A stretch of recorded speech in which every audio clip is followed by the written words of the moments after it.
بسم اللہ الرحمن الرحیم۔ کھول کے دیکھ چشم دل لاتا ہے لطف کیا نماز میں، ہر طرف آتا ہے نظر نور خدا نماز میں۔ میرے دوستو، میرے برخوردارو، اٹھو، اٹھ کر نماز ادا کر لو۔ اللہ اکبر کی آوازیں آپ سنتے ہیں، پھر بھی آپ سستی کرتے ہیں۔ جب یہ آواز کان میں پڑ جائے، سارے کام چھوڑ کر میرے دوستوں، میرے برخورداروں، اگر آپ مسجد کی طرف بھاگتے ہیں تو اللہ خوش ہوتا ہے، اللہ کا حبیب خوش ہوتا ہے۔ تو اس کے بعد نماز ادا کرنے کے بعد اللہ کے ناموں کا ورد کیا کرو۔ یا نورو، پھر دل آپ کا روشن رہے گا، آپ کو اچھی باتوں کی سمجھ آتی رہے گی، آپ کا شعور برقرار رہے گا۔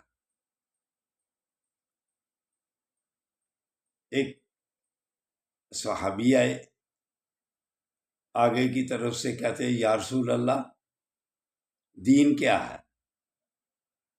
آپ نے فرمایا حسن اخلاق۔ پھر وہ دائیں جانب کی طرف سے آیا، پھر فرمایا یا رسول اللہ دین کیا ہے؟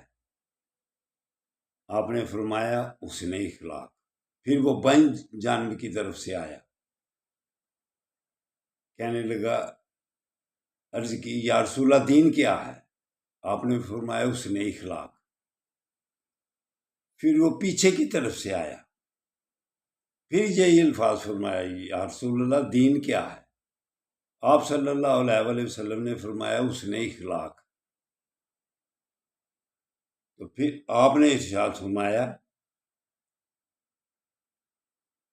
کہ غصہ مت کیا کرو۔ غصہ جو چھوڑ دیتا ہے وہ حسن اخلاق کی طرف بڑھ جاتا ہے۔ اسی لیے اس نے بار بار پوچھا تو آپ صلی اللہ علیہ وسلم نے بڑے پیار و محبت سے ایک ہی جواب دیا، حسن اخلاق۔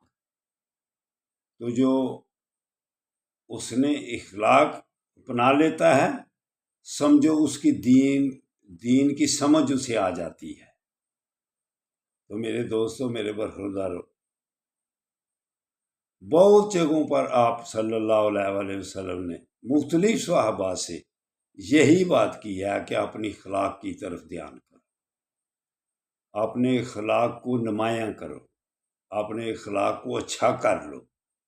یہی دین پر چلنے کا راستہ ہے۔ نماز ادا کرو اور اپنی زبان کو کنٹرول کر لو اور اپنے اخلاق اچھے کر لو، لوگوں سے رویے اچھے کر لو، پھر آپ کی زندگی چین اور سکون سے گزرے گی۔ جس کے رویے سے صحیح ہو جائے لوگوں کے ساتھ، سمجھو کہ وہ دین پر چلنے کی کوشش کر رہا ہے اور اللہ کے آگے گردنیں بھی جھکا رہا ہے۔ تو اٹھو میرے دوستوں، میرے برخورداروں، نوافل کی کثرت کرو، سنتوں کی پابندی کرو اور نماز قائم کرو، نماز قائم کرو۔